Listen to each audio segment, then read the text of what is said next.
It's been 4 years, but this Father's Day, everything came rushing back, bringing back memories I thought I had buried.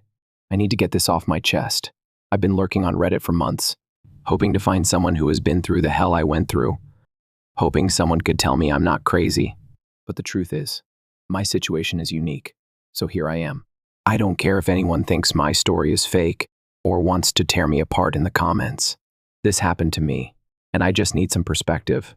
I'm 43 now, but when I was 22, I was working oil rigs in Texas. I was just a young guy, making decent money, about $75,000 a year, but I wasn't saving. Most of my money was blown on weekends, and I had no direction in life. Growing up was tough. My dad was abusive. He used me as a punching bag until I was big enough to fight back. My mom mentally checked out when I was 11, just staring at walls and forgetting to feed us half the time.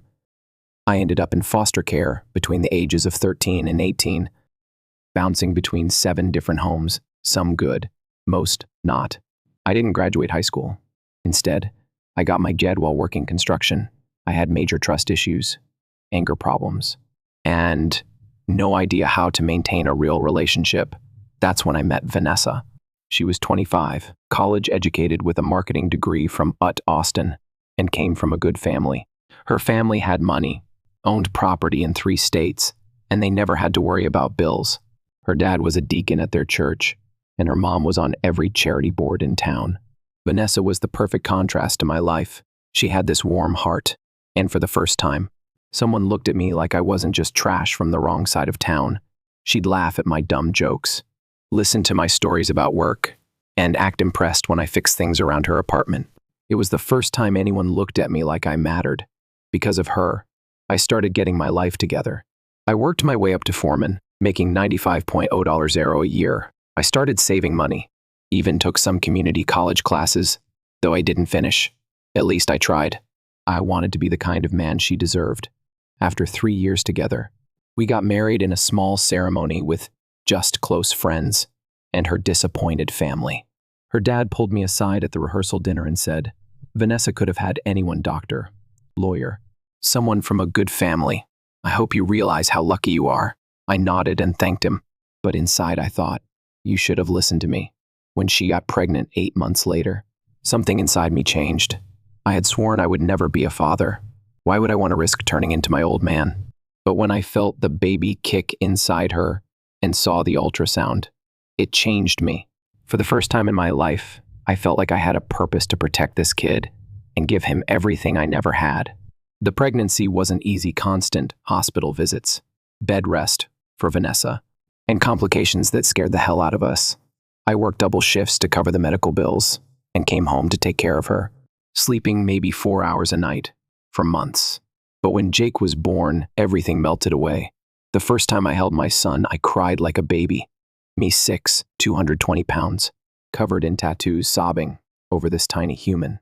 I called him my little champion and poured everything into being a dad.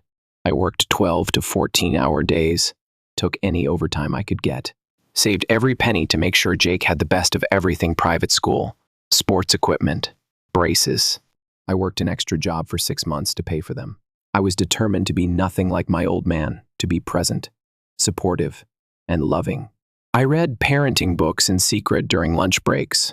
I learned to cook decent meals. I never missed a school event or a sports game. The first 11 years were good. Not perfect, but good. Jake was a bright kid.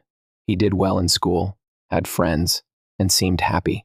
Vanessa and I had our issues mostly about money and her family's constant judgment, but we were making it work. I thought we were solid. Then, when Jake turned 12, something changed. He started giving me attitude, stopped wanting to hang out, ignored my texts and calls. Vanessa kept saying, "It's just puberty. Mike, all boys go through this phase. Remember how you were at his age?" Yeah, I was a nightmare at 12, but this felt different. It wasn't normal teenage rebellion. It was like overnight. He started looking at me with disgust, as though I was a stranger who had just walked into his life. Things got worse over time. If I asked about school, he'd give a one-word answer. If I asked about his friends, he'd say, "They're fine." If I asked if he wanted to go fishing like we used to, he'd say, "No thanks." with a tone like I was annoying him just by existing. By 14, Jake barely acknowledged me at home. He'd grunt responses when I asked him direct questions, but otherwise, nothing. His birthday parties became awkward events where he'd laugh and joke with everyone else, but go cold the second I tried to talk to him. Vanessa's wealthy parents would show up with expensive gifts, and he'd practically worship them. The $300 gaming console I had worked overtime for got a half-assed thank you before being tossed aside. One particular memory sticks out. I had saved up to take him to a Cowboys game, great seats, not the nosebleeds, just us guys. He spent the entire game texting, barely looking up when I tried to buy him a jersey. He said, "No offense, but I'd rather get one from Grandpa. He gets the authentic ones." $300 wasn't authentic enough for this kid. I kept telling myself it would pass, that he'd grow out of it, and we'd reconnect. That one day, he'd understand all the sacrifices I made. Vanessa's family never liked me. They made it clear I wasn't good enough for their daughter. And I started noticing Jake mimicking their behavior, looking down his nose at me like I was an uneducated loser who got lucky. Vanessa wasn't much better. She started getting more important at work, traveling more, always on her phone. When I tried to talk about Jake's behavior, she dismissed it. "He's a teenager. Mike, stop being so sensitive," she'd say, and then go back to texting or taking calls from work. It was always about work, always her boss, Richard. Needing something urgent at 10 p.m. I should have seen the signs, but I didn't. I was just working my ass off, thinking I was providing for my family, being grateful my wife had such a supportive boss who was mentoring her career. But the truth shattered everything I thought I knew. It came out in the stupidest way possible. I was putting together a video for Jake's 15th birthday, collecting photos and videos from over the years. Vanessa handed me her work iPad, telling me it had some pictures I could use. I'd never gone through her stuff before, but she handed it to me, so I didn't think twice. When I opened her photos, I saw a folder labeled Jake SL Private. I thought it might have some good pictures for the video. Instead, I found screenshots of text conversations between Vanessa and Jake that spanned the last 3 years. As I scrolled through them, my world collapsed. Jake had texted her, "I'm so sick of pretending he's my dad. Soon as I turn 18, I'm telling Mike the truth, and I'm done with this whole charade. I can't stand living under the same roof pretending we're some happy family." Vanessa's response was, "Please just wait. I never wanted it to be this way. I don't want to hurt him more than necessary. I already feel terrible for dragging him into this mess." Another message from Jake said, "You don't get it, Mom. It's embarrassing. My friends' dads are lawyers and doctors and businessmen. Mine fixes pipes and has a GED, and he's not even really my dad. Richard at least went to college and makes real money." And Vanessa responded, "Please don't talk about Mike that way. He's been good to us." I couldn't breathe. My body went numb. Jake wasn't my son. The kid I'd spent 15 years raising, he wasn't mine. Vanessa walked in and saw the look on my face. Her perfect mask crumbled, and she started stammering. "Mike, I can explain. It's not what you think. Please, let me." My brain was spinning. How long had she known? Why had she let me believe Jake was mine? Why had she let me pour everything into raising a kid who secretly hated me?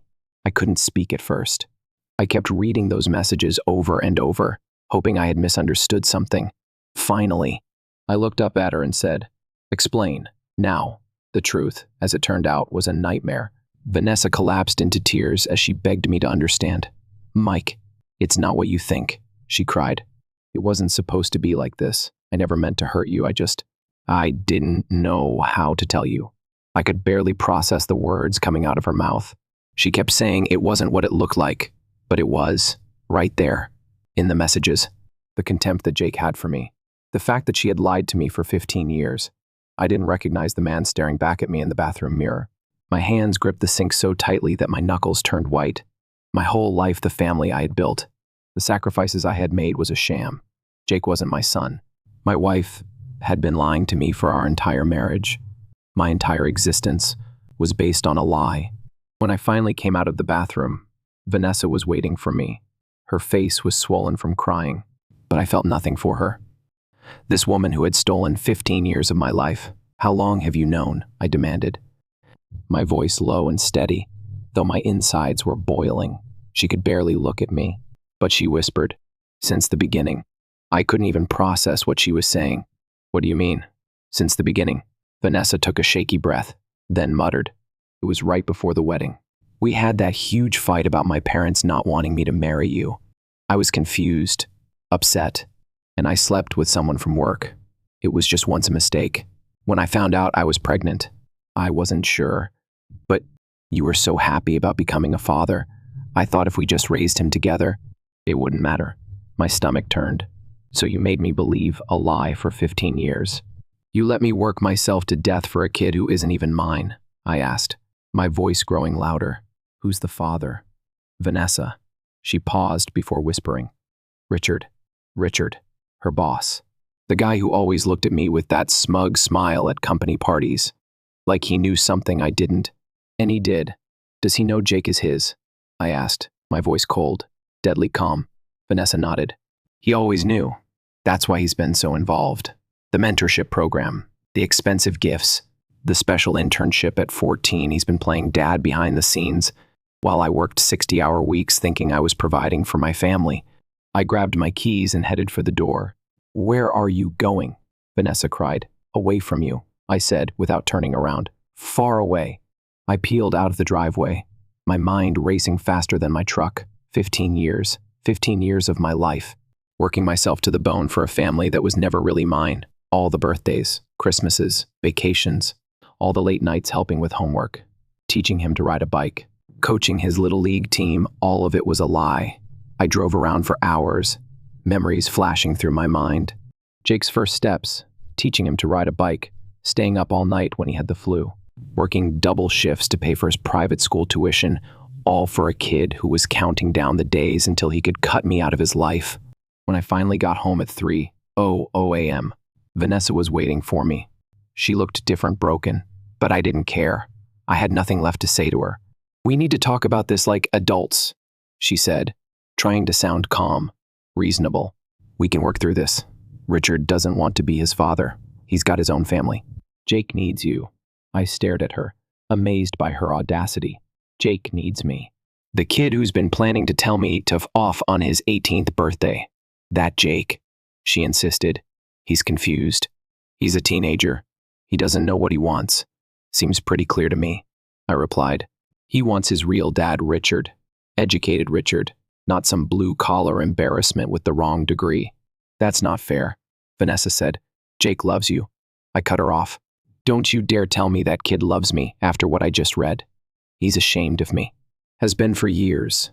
And you knew it and let it happen. For the next 2 days, I slept on the couch, barely speaking to either of them. Jake acted like nothing was wrong, which somehow made it worse. Vanessa kept trying to talk, kept saying we could fix this, but there was nothing to fix. On the third day, I confronted Jake after school. I saw him in the parking lot with his friends, laughing and joking around, wearing the designer clothes I had paid for, holding the new iPhone I had worked overtime to buy. He acted like he didn't have a care in the world. We need to talk, I said, my voice tight. Jake's face immediately hardened. His transformation was striking. 1 second, he was a normal, happy teenager. And the next, he was looking at me with cold disgust. What do you want? He asked, annoyed. I know, Jake, I said quietly. I know everything. His friends shifted uncomfortably. Jake's face flushed. We can talk about this at home, he muttered. No, I insisted. Let's talk now. I want to know why, I said. For all these years, I've given you everything I had. I've loved you like you were my own. But you're not my own, Jake interrupted, suddenly furious. You were never my real father. Do you know how embarrassing it's been? My real dad is rich and successful, and I've been stuck with you. Some loser with a ged who fixes pipes for a living. His friends looked shocked, but Jake was on a roll. You think I asked for any of this? Mom trapped you, and you were too stupid to figure it out. Not my fault you were so desperate to play house. You didn't ask questions. His words hit me like physical blows. The kid I had raised, the child I had loved more than anything in this world, thought I was nothing but an embarrassment. You know what, Jake, I said. You're right. This is a charade, and I'm done pretending too. I turned and walked away, his laughter following me back to my truck. That night, I made my decision. I wasn't going to be the victim in this story anymore. They had used me, lied to me, and treated me like I was nothing, all because I wasn't educated enough, rich enough, or good enough in their eyes. But I wasn't nothing, and I was going to make damn sure they knew it. The decision had been made. I wasn't going to be the fool anymore. They took 15 years of my life, and now it was time to make them feel the consequences of their actions. I called my buddy Ryan, who worked at a law firm. I explained the situation and asked for help. Ryan was more than happy to point me in the direction of Diana, a shark of a divorce attorney who specialized in cases involving paternity fraud. During our first meeting, Diana asked me what I wanted out of this. I didn't hesitate. Everything, I said. They took 15 years of my life. I want them to feel what it's like to lose everything too. Diana nodded, understanding perfectly. We're going to need a DNA test to prove non-paternity, she said. Then we'll file for divorce on the grounds of fraud. Texas takes a dim view of paternity fraud, especially long-term cases like yours. Next, I reached out to an old friend from my roughneck days, who now worked as a private investigator. I paid him $5,000 cash to dig up everything he could on Vanessa and Richard. I had a hunch that their affair didn't just start during our marriage. I suspected it had never truly ended. I moved into a cheap extended stay hotel to lay low for a while. For 2 weeks, I acted normal, went to work, came home, barely spoke to either of them. I let them think I was processing things, maybe even coming to terms with it all. Meanwhile, I was emptying our joint accounts, not all at once, but gradually. I transferred money to a new account that Vanessa knew nothing about. Over the years, I'd saved up about $175.0 or so. I wasn't about to let her take half of it after everything she'd done. I gathered every financial record I could find, mortgage documents showing that I'd paid every penny, school tuition receipts, medical bills for Jake's braces and sports injuries, everything I had covered while Richard had played the role of secret dad. I also collected evidence that Richard had been involved in Jake's life photos from company events, emails mentioning their special relationship. Diana was impressed by my preparation. Most clients come in emotional and disorganized, she said. You've done half my job for me. The private investigator delivered beyond my expectations. Not only had Vanessa and Richard been carrying on their affair for years, but they had also been sloppy about it. Hotel receipts, text messages, even photos of them together on business trips.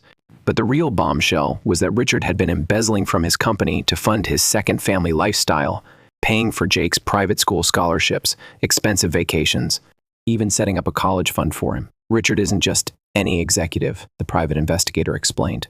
He's the CFO of a publicly traded company with a morality clause in his contract. He's been cooking the books to support your wife and son on the side. This is career-ending stuff. I smiled for the first time in weeks. This was it. They had no idea what was coming. Diana helped me develop a three-pronged attack. First, we'd file for divorce on the grounds of fraud and adultery. Second, we'd sue both Vanessa and Richard for paternity fraud.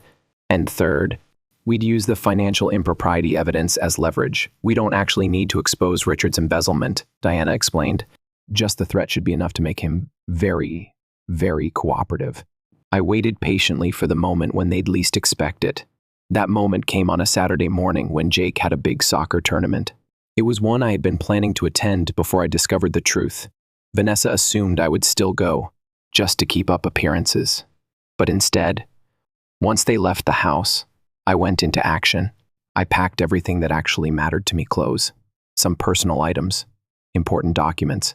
I left behind the furniture, the big screen TV, the gaming systems I had bought Jake over the years, material things I had worked overtime to provide, but they meant nothing now. I made one call to Vanessa's parents. The conversation was brief. I know everything about Jake, about Richard, about the past 15 years of lies. Thought you should. No. I'm filing for divorce on Monday, and it's going to get very, very ugly. I didn't wait for a response. I just hung up the phone and executed the final part of my plan. On Monday morning, Diana filed the divorce papers, citing fraud and adultery. The DNA test confirmed what I already knew: Jake had 0% of my DNA. But what nobody expected was what happened next. I sent letters to 3 people. First, Richard's wife, with copies of all the evidence of his affair with Vanessa. Second, the CEO and board of directors of Richard's company, with evidence of his financial impropriety. Third, the headmaster of Jake's prestigious private school, informing them that Richard, not me, was Jake's biological father and would be responsible for future tuition. Within 24 hours, Richard was placed on leave pending an investigation. His wife kicked him out and filed for divorce. The company's stock took a hit when rumors started circulating about inappropriate relationships with subordinates and financial irregularities. Meanwhile, I filed a civil suit against both Vanessa and Richard for paternity fraud, seeking damages for 15 years of financial support, emotional distress, and the counseling I had to go through to process this betrayal. Texas courts have awarded damages in similar cases, and Diana was confident we had an exceptionally strong case. I also managed to get the court to freeze our shared assets until everything was sorted out, including the house I had paid for. The judge seemed particularly sympathetic when presented with evidence that Vanessa had hidden the truth about Jake's paternity for 15 years while accepting my financial support. "You've set off a nuclear bomb in their lives," Diana told me after the initial hearing. "They never saw it coming." "Good," I replied. "Now they know how it feels." The reaction was swift and dramatic. Vanessa's perfect life crumbled overnight. Her prestigious job became uncomfortable when everyone found out she'd been sleeping with the married CFO. Management put her on leave, concerned about her role in Richard's financial misconduct. Richard's golden career imploded, and his family life was destroyed. Jake's grandfather, who had always looked down on me, was a deacon at their church and faced humiliating questions about his daughter's behavior. 3 weeks after I left, the first text from Vanessa arrived. "We need to talk. Please. Everything is falling apart." I didn't respond. A week later, "Mike, please. They're going to foreclose on the house. My parents can't help. Dad's having health issues from the stress. Jake needs stability."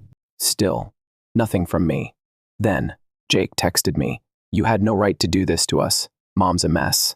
Richard won't talk to me anymore, and I might have to change schools because we can't afford the tuition.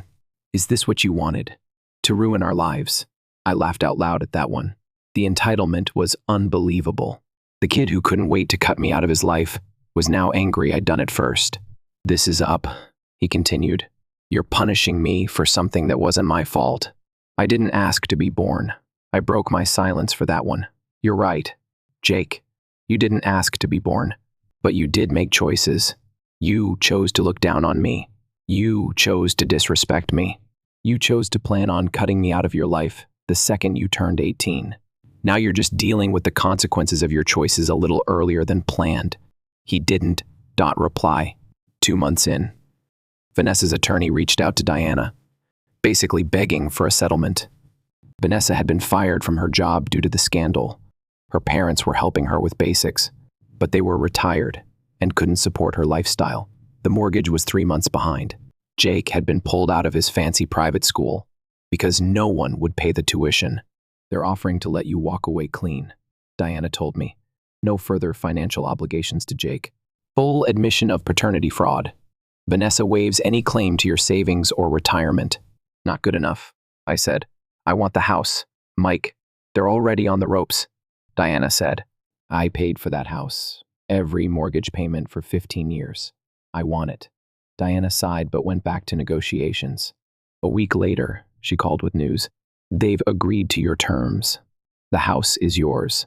They'll move out within 30 days. I let them sweat for another month before agreeing to a meeting.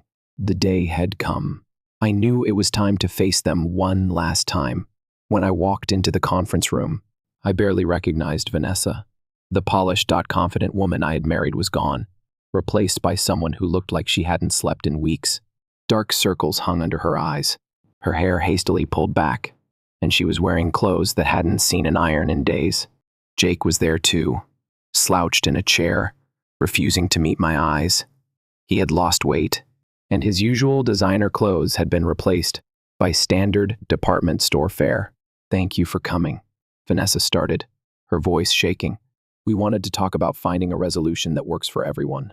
I leaned back in my chair, silent. I wasn't going to be the one to start. "Mike, please," she continued when I didn't respond. "We're struggling. The mortgage is about to go into foreclosure. Jake might have to change schools mid-year. And Richard's wife is taking everything in their divorce. He can hardly support himself, let alone help us. Sounds like a personal problem, I replied calmly. Jake finally looked up at me, anger flashing in his eyes. You did this on purpose. You could have just left, but you had to destroy everything. I met his gaze steadily. You're right. I could have just walked away, but for 15 years, I gave you and your mother everything I had, my time, my money, my love, and all along, you were planning to discard me the second you turned 18. So, yeah, I decided to speed up the timeline. Vanessa's eyes widened, and she started to stammer. Mike, please. I cut her off. What do you want from us? Mike, she asked desperately, her voice cracking. Tell us what you want, and we'll do it. I smiled for the first time since all of this started. I don't want anything from you. That's the beauty of it. I'm free now. I've started over with a new job in North Dakota, making $140.0 a dollar, so I've got a nice apartment, money in the bank. And most importantly, no one using me for what I can provide while secretly despising me. Her eyes filled with tears. Please, she whispered. We need help. Like I needed a faithful wife. Like I needed a son who respected me. I chuckled bitterly. Funny how you only care about what I can give you when your lives are falling apart. Jake suddenly stood up, his voice trembling. I'm sorry. Okay. Is that what you want to hear? I'm sorry for what I said, for how I treated you. You were the only father I ever really had. Richard. He never wanted to be my dad. He just wanted Mom. The apology came too late to mean anything to me. I stood up, adjusting my new custom suit a small indulgence after years of denying myself. Here's what's going to happen, I said, my voice cold. I'll settle the lawsuit under these conditions. I get the house. You both move out within 30 days. Vanessa waives any claim to my retirement accounts or future earnings. I'll pay off Jake's current school year, but after that, his education is Richard's problem. Take it or leave it. They had no choice but to take it. The day they moved out of the house, my house, I stood in the driveway, watching as they loaded their belongings into a U-Haul. They were moving into a small apartment in a part of town that Vanessa had always looked down on. Jake approached me, shoulders slumped, looking defeated. I know you hate me now, he said, voice small. But are you ever going to forgive me? I studied the boy I'd raised, feeling nothing but a hollow ache where love used to be. Forgiveness is earned. Jake, maybe someday you'll figure out how. He nodded and walked away. Vanessa tried to speak to me one last time, but I turned my back on her and walked into my house, closing the door behind me. 2 weeks later, I sold the house for a tidy profit and moved to Colorado. I bought a cabin in the mountains with an amazing view and started dating a physical therapist named Claire. She doesn't care about my education or income. She appreciates that I'm honest and hardworking. Life was good. Last I heard, Vanessa was working as an administrative assistant at half her former salary. Richard lost his family, his reputation, and most of his money in the divorce. Jake had to transfer to public school and learn what it's like to not be the privileged kid anymore. Sometimes I feel a twinge of something, not regret, exactly, but awareness of the destruction I caused. But then I remember the cold look in Jake's eyes when he said I wasn't his real father. I remember the years of lies from Vanessa, the way they planned to discard me once I'd served my purpose. They say living well is the best revenge. But I think living well while watching those who hurt you struggle is even better. Call me petty, but after 15 years of being used, I've earned the right to enjoy my freedom and their consequences. Justice isn't always pretty, but damn if it isn't satisfying. Epilogue. A lot of people have been asking about Jake and if we'll ever reconcile. It's been 4 years now, and he's 19. He reached out about a year ago and asked if we could meet. We got coffee. It was awkward as hell. He's struggling, working at a grocery store, attending community college part-time. Richard basically abandoned him once everything fell apart, saying something about focusing on his real family. The kid learned the hard way that Richard was just using him to keep Vanessa around. We talk occasionally now. I wouldn't call it a father-son relationship, but it's something. He's apologized more sincerely, saying he was a stupid kid who didn't appreciate what he had until it was gone. I believe him, but trust takes time to rebuild. Maybe someday. As for Vanessa, I haven't spoken to her since the day she moved out. No interest in ever doing so again. As for me, life's good. I got promoted again. Claire and I are engaged. I'm in therapy, working through my trust issues, taking it one day at a time. The past is behind me, and I'm finally free.